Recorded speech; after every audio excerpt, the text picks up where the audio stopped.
Hello, welcome to Walk in the Park. My name is Tony Ingram, and this is January 27th, 2016, episode 127, Walk in the Park. You can see all our shows at walkinthepark.tv on my video blog. Okay, we're here several times a week on Pegasus, Thursday nights, Thursday nights 9 p.m., Saturday and Sunday mornings at 10 a.m., on Tuesdays at 8 p.m. Okay, so this week we're going to go to a program put on by the Friends of Robert H. Truman State Park, and I happen to be on their board of directors. And there's our website there, TrumanParkFriends.org, and we support a lot of the activities in the park. And one of the things we do is offer some public programs of education, and one of the big projects in the park is archaeology in the Upper Park, which is a area on the National Register of Historic Places. It used to be an old hamlet back in the 1800s, and there's still a mill there and a miller's house. You've probably been up there. So Dr. Shireen Bauer of Cornell University for the past 18 years has been taking her archaeology classes up there and doing archaeological digs. But before that, she was the archaeologist for New York City. So we're going to go on a program that we did this last weekend at Kendall of Ithaca, and it's going to start off in New York City, as she was an archaeologist there, and she will be comparing the two sites over time. We will not make it well, this will be in probably 2 or 3 different programs. We'll do this whole story. This program is being brought to you by the Friends of Robert Truman State Park. So I wanted to talk about my work as the first city archaeologist in New York, and I was in charge of the city archaeology program for 10 years. And then I came up to Cornell in 1991 and have been very involved in local archaeology. And so I felt coming, and I'm a 4th generation New York City person, so I felt I was coming from the Big Apple to the Little Apple here in Ithaca. And it all started with the Department of City Planning, which issues what are called discretionary permits for developers. And you want to build a taller building than allowed by law, we need you to do an environmental review. But the Landmarks Commission said, we actually would also like you to look at archaeology. And the reaction of developers was, oh yeah, sure, no problem. We can hire a private archaeology firm, and they're not going to find anything. This is Lower Manhattan, where everything has been overbuilt. And so in 1979, the Landmarks Commission said, well, we'd like you to look at what was early Dutch and English New York. And we know that this was the first Dutch government building called the Stadhuis, and right next to it was a 1670 tavern called Lovelace's Tavern. And they said, we'd like to find out if anything connected to those buildings are still there. And the developer thought, and the developer actually was Lehman Brothers, of infamous fame later with the stock market crash. So it was like, no problem. And they start taking up all the 20th century debris. And lo and behold, below the 20th century debris, they find material from the 19th century, and then going down, they find material going back to the 1600s. And in fact, for the colonial period, they found over 200,000 artifacts, which totally shocked the development community, shocked the people at the Landmarks Commission, and people at city planning. And so the head of the Landmarks Commission said, if we can find this stuff just a few blocks from Wall Street, we can find archaeology in all 5 boroughs, and we need a city archaeologist. And so I came down to become the first city archaeologist. And what we were starting to find that the archaeology they were turning up was able to give us more information about what life was like for the early Dutch citizens of New York. And they were also able to find out how did things change when the British took over in 1664. This is the Goldman Sachs building at 85 Broad Street, right down in Lower Manhattan, near South Ferry. And we have the Landmarks Commission, where the city archaeology program was housed, spoke with the developers' staff, and we said we would, because we found the foundations of these buildings, we'd like something in the plaza area that would be a permanent reminder. So the developer agreed to put in granite pavers. This marks out the footprint of the Dutch government building, the Stadhuis. And these blue pavers mark out Lovelace's Tavern. What we also did, we said that we have 2 complete sections of Lovelace's Tavern. Could we, even though they were found much deeper in the ground, could we put them in the exact location, although higher up, put plexiglass over it, a metal railing, so people could look at and actually see the real foundations? So they agreed. We put one in this corner, and then under this porte-cochere back here, I'll show you the next picture, was the whole back of the building. And here you can see the paver coming out. And interestingly, what the archaeologists found is this building from 1670, and then this is a building from, I think it's 1810. There was a great fire in New York during the Revolution, and what the archaeologists found is we have all of this material from the 1600s, early 1700s. The material from the mid-1700s through the Revolution was gone because of the burning and the leveling of the site. And then in the early 1800s, a new building went up. And interestingly, you could put about 3 fingers in between this foundation and this 1670 foundation. So the later building actually preserved these earlier deposits. And we were all pretty excited to find that. The other thing behind the Lovelace's Tavern was this well, and this is how the archaeologists found it.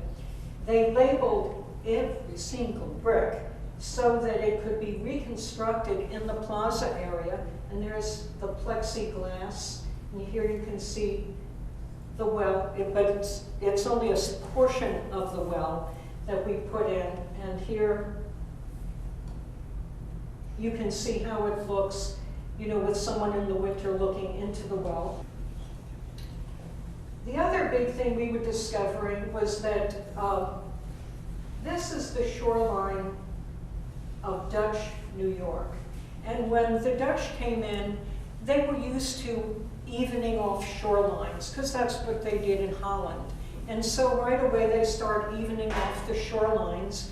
And what they were doing was creative use of the space. They sold water lots. And you might think, why would anyone buy a water lot? But what they would do is, here's the water, right? And they would measure out a city block, and they would say, you can buy this water lot from the Dutch government, and it's your obligation as developer to create what would be called a cofferdam, wooden sides, pump the water out, and then fill it in with dirt or city garbage or whatever till everything settles, and then you can sell it 20 years later to people who want to buy the property. And so the Dutch were very involved, and then later the British, with selling these water lots. And this is how New York City shoreline has really quite expanded from its original location. This is what archaeologists found in terms of this colonial landfill, where you would create this box using timbers, and then this is all city garbage from the colonial period. And what the Dutch were also doing, again, think of them coming from Holland, they're used to this really nice flat terrain. So they go, Lower Manhattan has a lot of hills. We'll just start bulldozing the hills and throwing it into the water to create this made land. And so today, if you're walking around Lower Manhattan, it feels nice and flat. It wasn't that way in the old days, but thanks to the Dutch and English, it became very flat terrain, and there it is, mixed in with city garbage. But that city garbage is wondrous for archaeologists, because it starts to tell us about what was being imported into the Port of New York in the 16 and early 1700s. But I had flagged this block that a developer was going to use because it was the site of merchant shops from the very early 1800s. So this is 19th century buildings. When we pulled up the foundations of the buildings, we found here were these buildings from the 1790s, and right in here were the backyards. And we found if things broke in shipment, the ceramic people, the glass people, whatever broke in shipment, they just threw out in their backyard. So this was great for the archaeologist. And the developer of this property was a man named Howard Ronson, whose families created Ronson cigarette lighters. And he was British. He was used to working in London, and he said, oh yeah, I know, you have to do archaeology, no problem. I'm not interested in colonial archaeology. And he said, just tell me what I have to do and we'll do it, no problem. And so I'm going to be talking about this area of the property, because it was in December of 1981.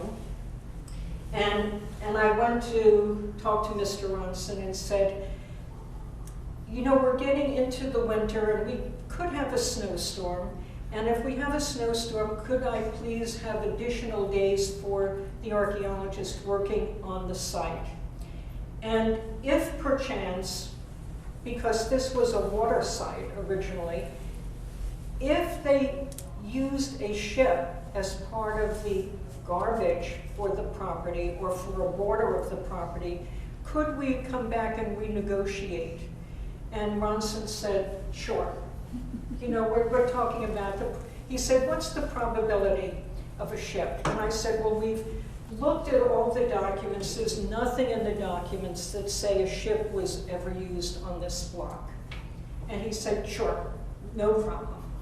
So about a week afterwards, we have a snowstorm, not like the snowstorm of yesterday.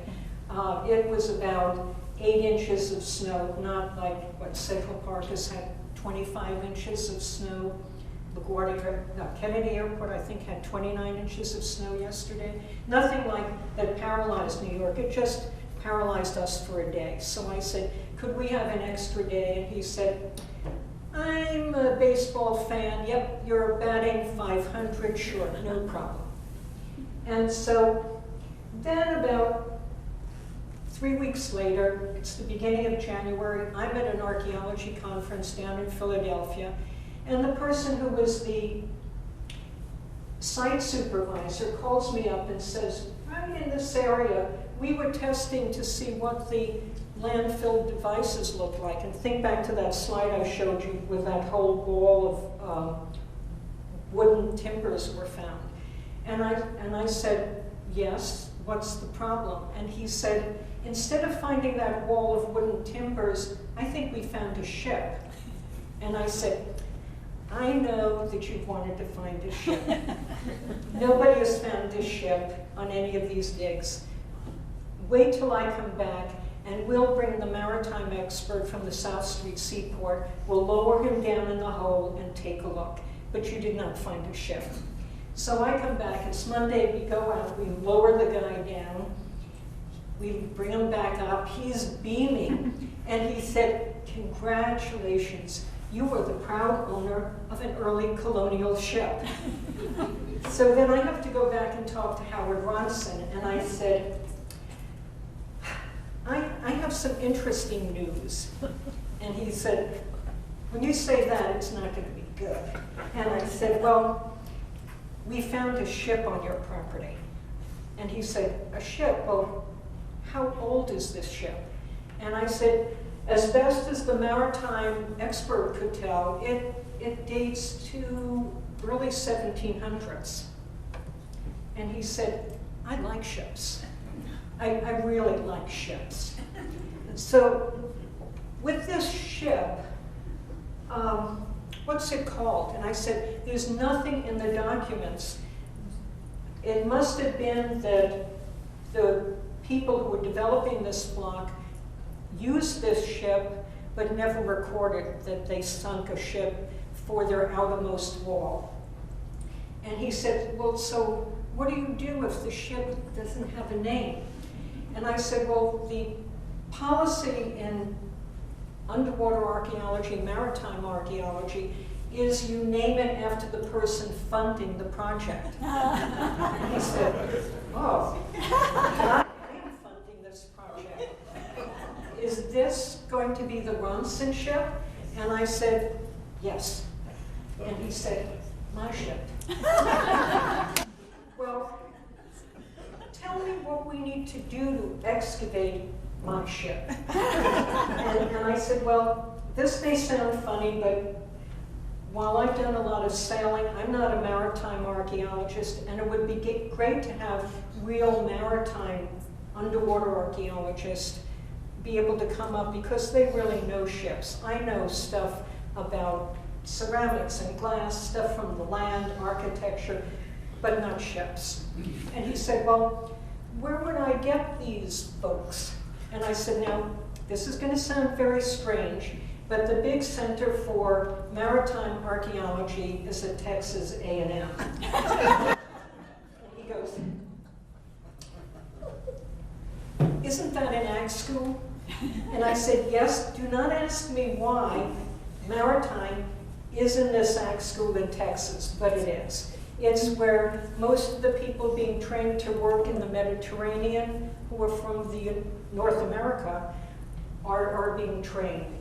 People working in South America and the Caribbean, this is the place where all the leading people are. And he said, okay, so how many of those folks do you think ideally we could use for my ship?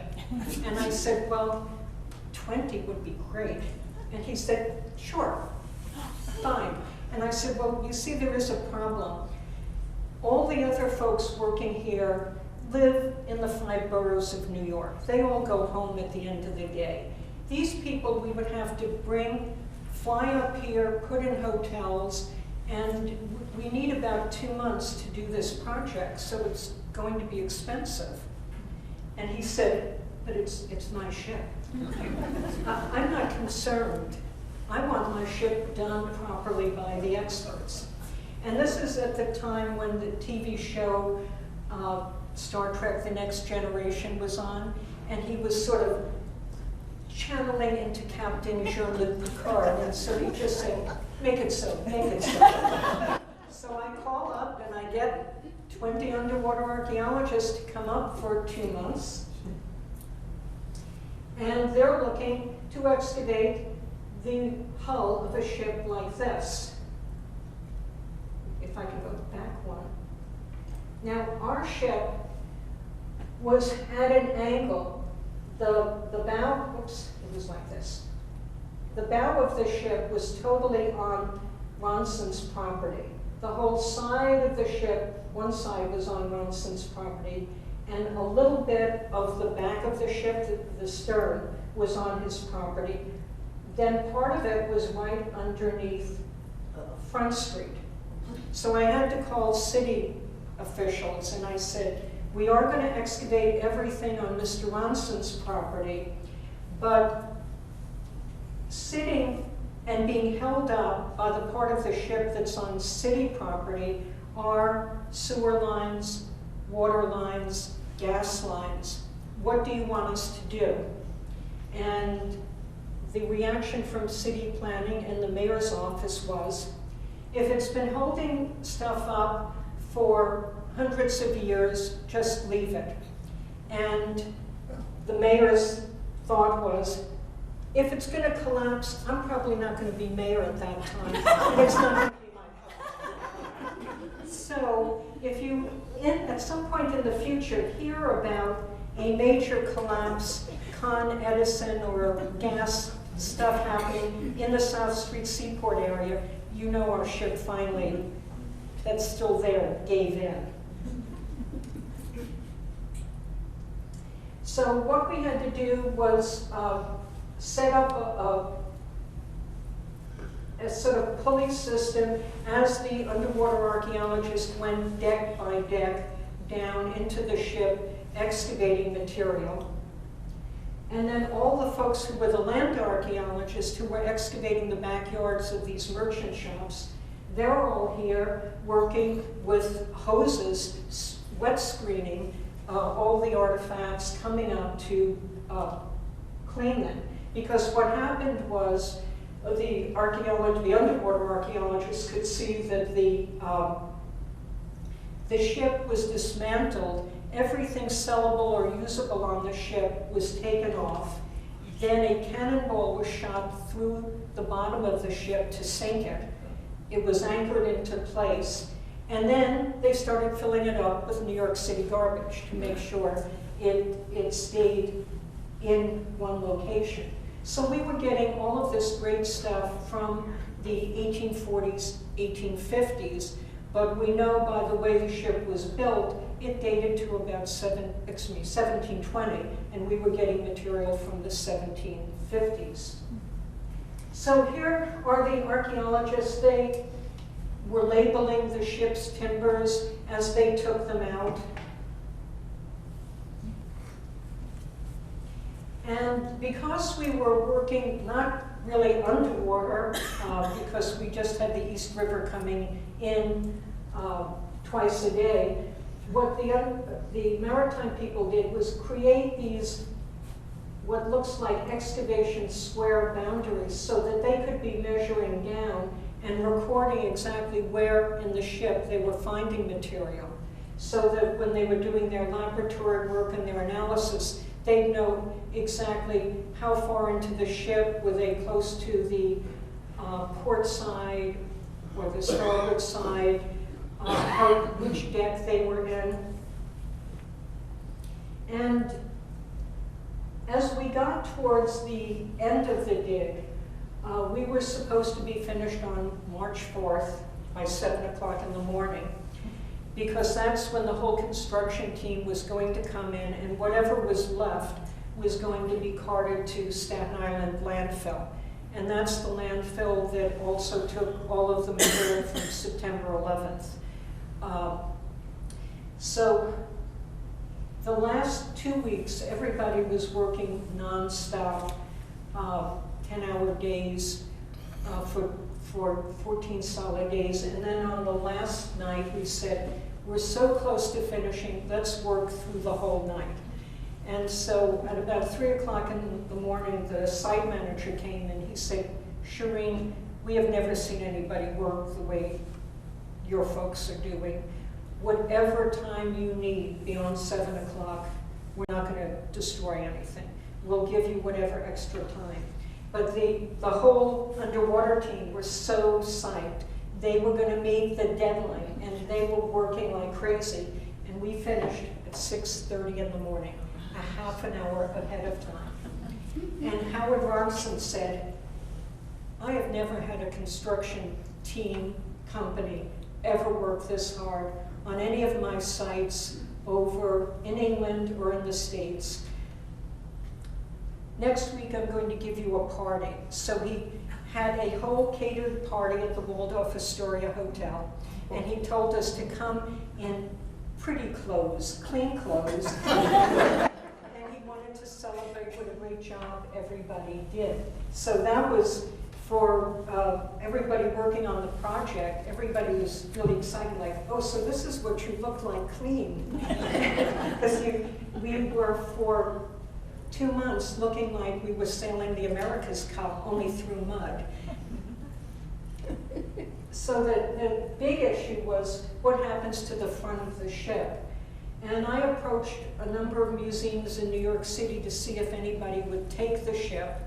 The one museum that was most interested was the Mariners Museum in Newport News, Virginia, because they had the space to deal with it, but they came back and said, we actually don't have the money to conserve the ship. So I went back to Bronson and I said, no New York City museums were interested, but the Mariners Museum was down in Virginia. And their problem is they can't afford the conservation. And he said, so what's the conservation cost for my ship? And I said, this is 1982. And I said, it's $350,000. And he said, is that all for my ship? And he said, make it so, make it so. So we got this conservation team in Massachusetts. The ship got sent up there, stayed there for a year, got conserved, and is now down in the Mariners Museum in Newport News, Virginia. When they were testing the wood of the ship, they found out the wood actually came from wood from trees in the Chesapeake. And we found out that the ship was originally built by shipbuilders in the Chesapeake, sold to people in New York.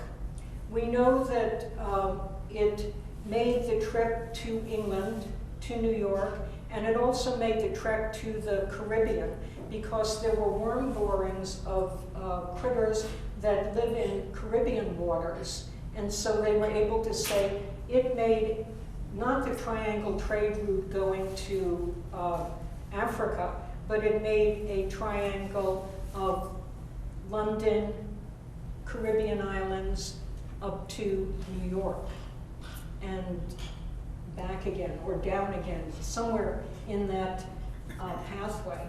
And so we felt that the ship was born, so to speak, in the Chesapeake, lived its life in New York, died in New York, and now is returning to its place of birth. So everyone involved in the project felt it was finally, you know, the circle of life, coming full circle back to where it started.